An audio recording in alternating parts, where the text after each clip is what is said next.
Thank you very much. You may be seated.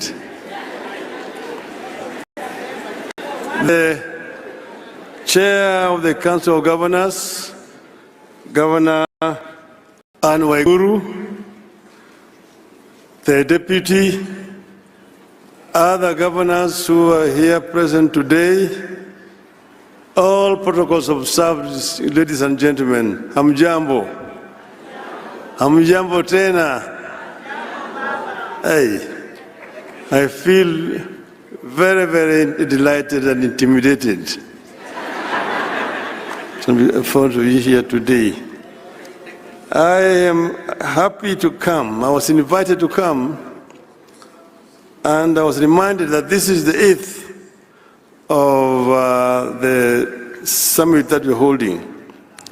And I just realized that I have been with you in all the 8 summits that you have held.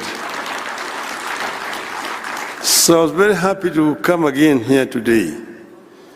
Now, before I say anything else, I just want to introduce those who have come with me.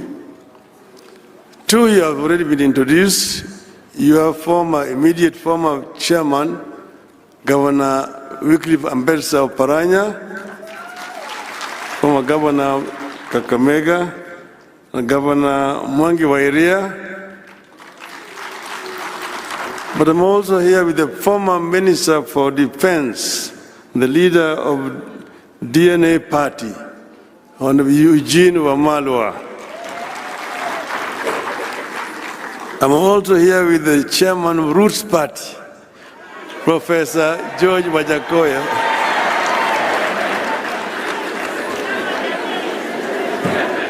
Those are Wanazimio who have accompanied me to come here.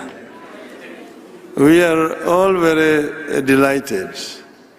And seeing what is in the media today and also seeing what was said yesterday, I wondered what I should term my talk to you today. I looked at all the messages were given yesterday, and I said, maybe, it's like Swahili say, that nyani haoni kundule. That means that the baboon does not see its back or its buttocks. So when the baboons are up on the tree, the one which is lower down looks at the one which is higher up and saying, ngef, ngef.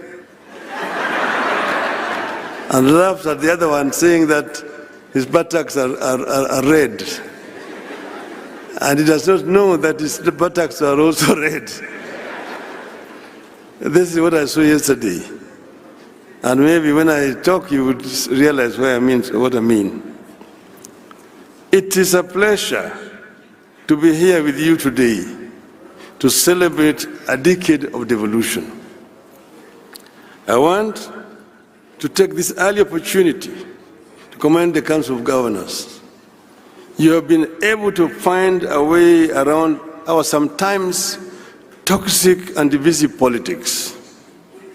You have been able to create a leadership that looks past party and political differences and moves you forward as a team. I commend you for your ability to mend fences and build bridges. I want to encourage you to continue on this path of consensus building, mutual respect, and decorum. 10 years into devolution, Kenya is a much transformed landscape with an amazing opportunity for rural economic revival and transformation. There is now economic life in rural areas. Some previously dead towns and market centers are beaming with the life after devolution.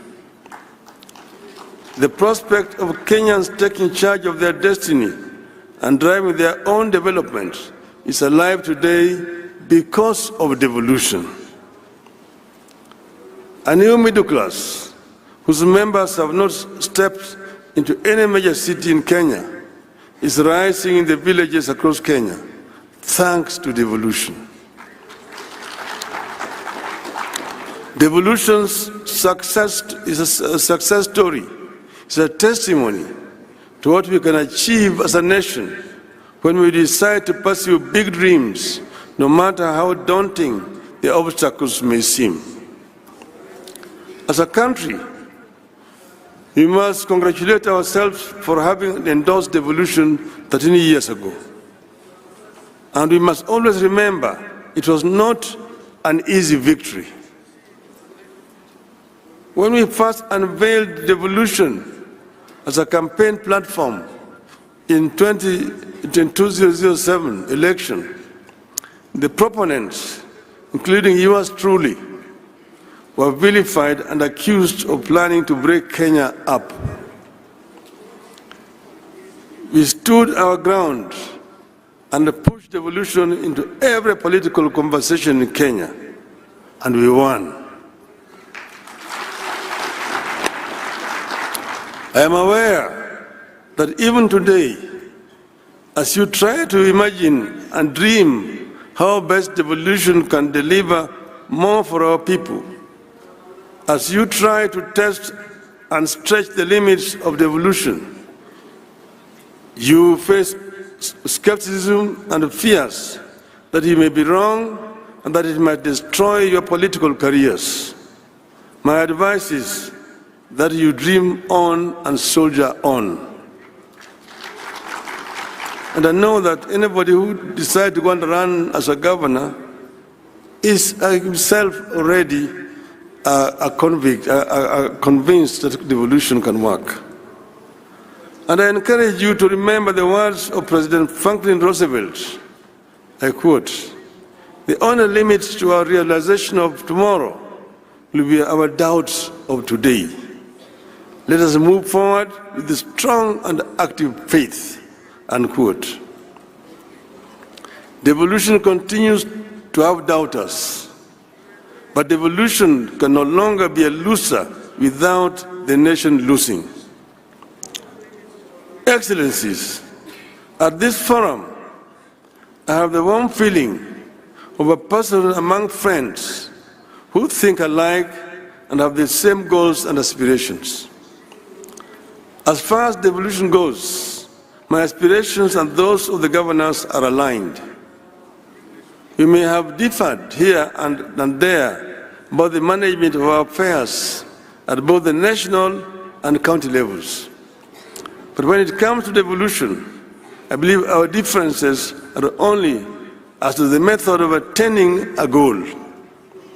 There has never been, and there shall never be, an argument between us about the goal. We all appreciate devolution. We all want devolution. In some counties, devolution has achieved in 10 years what the national government was never able to achieve in 50 years. You know the challenges facing devolution. For instance, funding remains inadequate and its flow uneven and unpredictable. The controller of budget and central bank need to relook at the law. The County Allocation of Revenue Act, CARA, contains a disbursement schedule. And I was sitting next to the former governor, who is now the Minister for Finance, and I told him exactly the same thing. Therefore, the administrative step of Treasury writing a letter to CBK to release funds should not arise. CBK should implement CARA full stop. Bureaucracy at the Office of the Controller of Budget continues to hold back devolution. There's a worrying clash of vision and responsibility between county chief executives and the members of county assemblies. As the first port of call across the villages, MCAs have real concerns like remuneration and facilitation that ought to be addressed. That ought to be addressed in the interest of harmonious working relationship with the county dream bearers who are the governors. And you will see the Nyani only.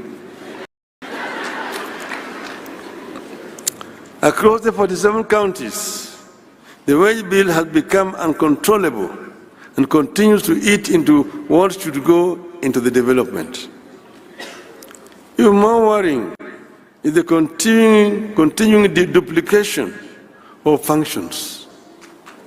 More money continues to be spent at Afya House, Kilim House, and Maji House in Nairobi for the roles that are devolved. Yani aone kunduli. In the Finance Act 2023, the budget for health has grown by 32 billion shillings at the national level. Recurrent expenditure alone has increased by 17%, yet most of the health functions are devolved. Today, fertilizers are procured and distributed by the national government. Affordable housing is being conceptualized and implemented by the national government. The government wants to build markets and employ community health workers. All these are devolved functions whose money should be released to the counties.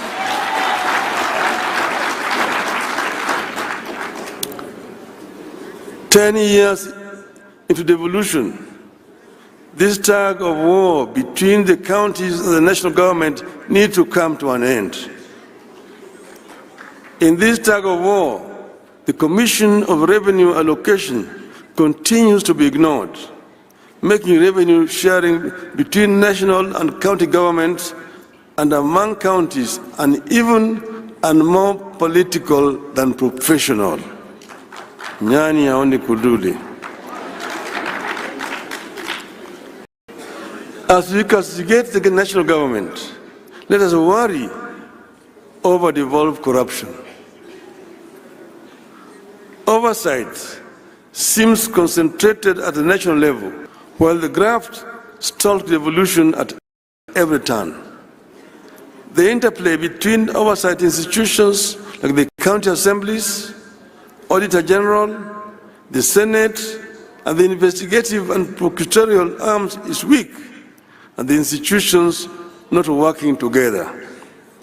But I want to say that it's not only that the corruption has been devolved, corruption has also remained very big at the national level. So the national level has no business talking to you about devolved corruption. When assemblies and the Senate inquire into a matter, the best they can do is recommend investigation. When investigators complete their work, the best they can do is to recommend prosecution. And there is, of course, no guarantee that the courts will punish the wrongdoers. Let us address these man-made challenges once and for all, so that we can unleash the full transformative capacities of our counties. We need a constant and consistent monitoring of all laws governing devolution to ensure their implementation and to add statutes whenever they are needed. Your Excellencies, ladies and gentlemen, we meet at a time our country is facing real grave threats. This is a reality check backed by government data. The economy is struggling. Our national currency is severely weakened. The shilling has fallen by 10% since March this year. Our people have been hit hard by penny taxes and consequent rise in the cost of living. We have runaway unemployment. Our healthcare system is broken. We face challenges with food security at a time climate change is turning everything upside down. From farming to healthcare, to provision of water and infrastructure, nothing is the same or predictable anymore. Unfortunately for governors, you are stationed where the desperation, the need, and the expectations are highest. That is, at the grassroots, where people want instant solutions. I believe as a country, we are lucky to be going through these challenges in the era of devolution. I believe that if county governments were not here to absorb some of the shock and act as cushion, the economic and governance challenges Kenya is going through today would have overwhelmed and overrun the national government. To continue providing buffers for our country and respond to the cries of the people, counties need a tremendous amount of financial resources in a timely and predictable manner. The national government, therefore, needs to understand and appreciate counties as necessary partners in the journey for a successful Kenya. The problems and responsibilities the people and the counties face today demand that we reevaluate and strengthen our commitment to preserve the place of the county government and bestow it with the power, the authority, the responsibilities, and the revenues necessary to discharge those roles and meet expectations. In times like these, county government may be tempted to do what the national government is doing, which is to increase charges for services they provide to generate more revenue. And I was listening to the talk about its own revenue. I see it differently. I believe this is the time for county government to act compassionately and responsibly. The problems our people face today require that we invest within our means in programs that create jobs and put money into the people's pockets. Counties don't have to copy and paste what the national government is doing. I encourage you to be own models for innovation and creativity. Rather than extract more from the pockets of equally suffering masses, I encourage you to continue to provide communities and families with the tools they need to succeed so that they can, in return, finance counties without too much pain. Being on the ground, governors have no time to get into a lot of ideological debates that consume our politics in Nairobi.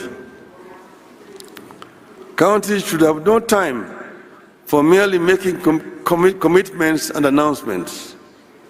Governors have to be practical. You will do well and set examples when you back up your pronouncements with concrete action at the level of policy and practice. I believe that the work that you do, if done well, will with time have a concrete impact on the debate at the national level. This is the time to provide record amounts of assistance to our farmers to enable them save us from the routines of famine, food imports, and food inflation. This is the time for financial inclusion programs and ensure the money reaches the intended recipients. This is the time to work on turning your towns into smart cities of tomorrow, equipped with world-class amenities. I encourage you to soldier on and double your efforts at light manufacturing and value addition as a way of generating revenue and putting money into people's pockets. With focus, you should be able to set up world-class investment and industrial regions along dedicated corridors of your counties to aid manufacturing. I want to encourage you to particularly promote labor-intensive manufacturing because it puts money into the people's pockets. And I'm talking to you as a manufacturing engineer.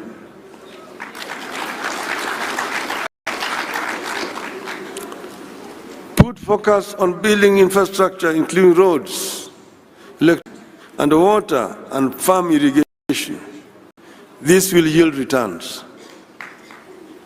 We have to ensure that our policies are predictable and tax regimes stable. Ease of doing business in your counties must therefore be a prime concern. Investors need the assurance the rules of engagement are the easiest that can be. Remove bureaucracy. With such clarity, you will be able to create employment opportunities, encourage enterprise, and to create a bigger job market for our youth, widening for revenue. I believe it is time, again within your means, to allocate some of the money from own revenue to a cash transfer program to help protect poor at the grassroots. I want to encourage you to continue with cooperation between counties. At the same time, however, we need a competitive element among counties to prevent the temptation to just maintain the status quo. Let us compete even as you cooperate. Finally, ladies and gentlemen, I want to disclose to you a reality slowly taking shape in our country, but which many of us, including the governors, may not notice. While national politicians may be getting all the attention, the action of translating policies into improvement of livelihoods is actually being determined by governors, assemblies, and county governments. I see immense possibility for our county-driven growth and leadership in our country. I see potential for a county-driven quantum leap in our country. This hidden reality is not limited to one section of our region. The potential is unlimited. Be open to ideas, investments, and innovations. You may just be the team that put the country on the path to a reversible takeoff. I want to conclude by referring to what Governor Jonathan B. said, the host governor, that they are expecting bumper harvest in this region because they did mandamanos in the farms instead of doing the mandamanos on the streets or carrying sufurias. I want to tell him that this katiba that we have is a product of mandamano.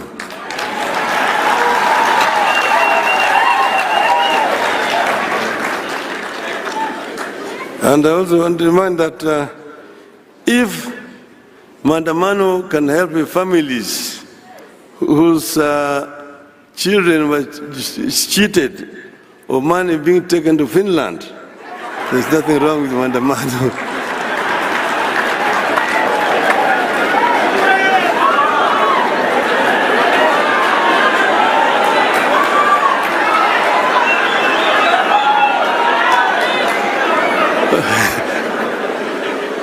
What is wrong is police brutality. And finally, I want to tell a rogue ambassador, leave Kenyans alone. If Mandamano can lead to a dialogue between Ichung'wah and Kalonzo, everything is good with Mandamano. Tell the rogue ambassador, Kenya is not a state. Kenya is not a colony of the United States. Keep your mouth shut when you hear. Otherwise, you will for your recall back to your country. I thank you, ladies and gentlemen.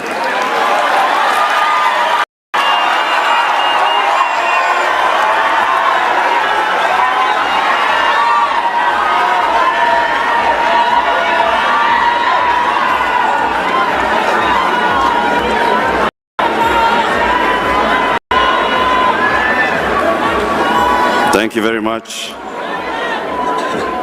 Another round of applause, please, for the former Prime Minister, Right Honorable Raila Odinga.